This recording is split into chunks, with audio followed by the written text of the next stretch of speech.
Pengertian perusahaan manufaktur.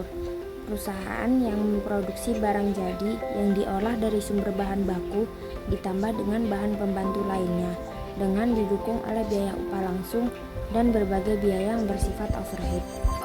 Ciri-ciri perusahaan manufaktur. Yang pertama, proses manufaktur mengubah bahan mentah jadi produk jadi yang siap dipakai manusia. Yang kedua, memiliki penyimpanan atau inventaris sebanyak 3 jenis, yaitu bahan baku atau mentah, produk setengah jadi, dan produk jadi. Dan yang ketiga, memiliki biaya produksi yang diperlukan untuk membeli bahan baku, mesin pengolahan, dan biaya produksi lainnya. Akuntansi dalam perusahaan manufaktur. Siklus ini tidak jauh berbeda dengan perusahaan jasa dan perusahaan dagang. Yang pertama yaitu bukti transaksi berupa pengeluaran atau penerimaan kas. Selanjutnya yaitu jurnal khusus atau jurnal umum.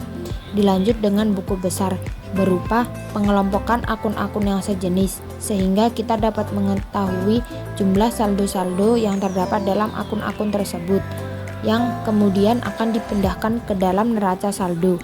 Setelah menyusun neraca saldo, kita akan melakukan yang namanya jurnal penyesuaian. Fungsinya yaitu menyesuaikan transaksi-transaksi sebelumnya yang membutuhkan beberapa penyesuaian, sehingga data menjadi valid dan sesuai.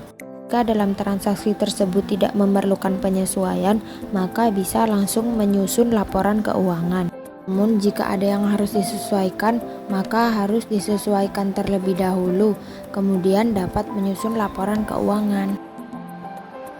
Kegiatan produksi dalam perusahaan manufaktur. Yang pertama yaitu melakukan pembelian bahan baku untuk melakukan proses produksi yang nantinya akan disesuaikan sehingga menjadi barang jadi. Kedua yaitu pemakaian tenaga kerja langsung untuk melakukan proses produksi yang nantinya akan disesuaikan sehingga menjadi barang jadi. Tiga yaitu pemakaian biaya produksi yang nantinya akan dilakukan pembebanan dalam proses produksi kemudian akan disesuaikan sehingga menjadi barang jadi. Akun-akun pada perusahaan manufaktur. Terdapat beberapa akun yang ada di dalam perusahaan manufaktur namun tidak ada di perusahaan jasa maupun perusahaan dagang. Yang pertama yaitu pembelian bahan baku, digunakan untuk mencatat transaksi pembelian bahan baku. Yang kedua, persediaan bahan baku, digunakan untuk mencatat bahan baku yang sampai akhir periode tidak diproduksi.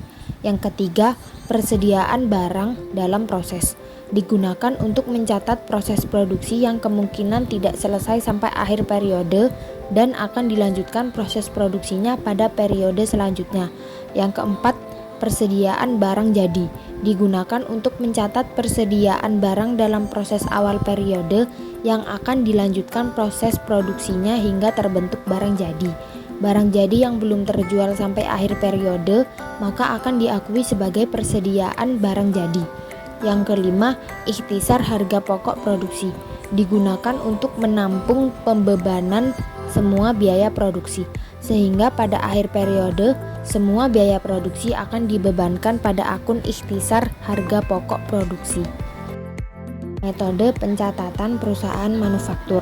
Terdapat dua metode pencatatan pada perusahaan manufaktur. Yang pertama secara periodik, yaitu sistem pencatatan yang dilakukan secara periodik atau berkala. Yang kedua, sistem perpetual, yaitu pencatatan yang dilakukan secara rutin atau terus-menerus. Metode pencatatan ini harus dilakukan secara konsisten. Jika suatu perusahaan sudah menggunakan sistem periodik, maka hingga akhir juga harus menggunakan sistem periodik. Jika ingin merubahnya menjadi sistem perpetual, maka harus melalui prosedur-prosedur tertentu. Karena nantinya akan ada perubahan global terhadap laporan keuangan yang ada di dalam perusahaan tersebut.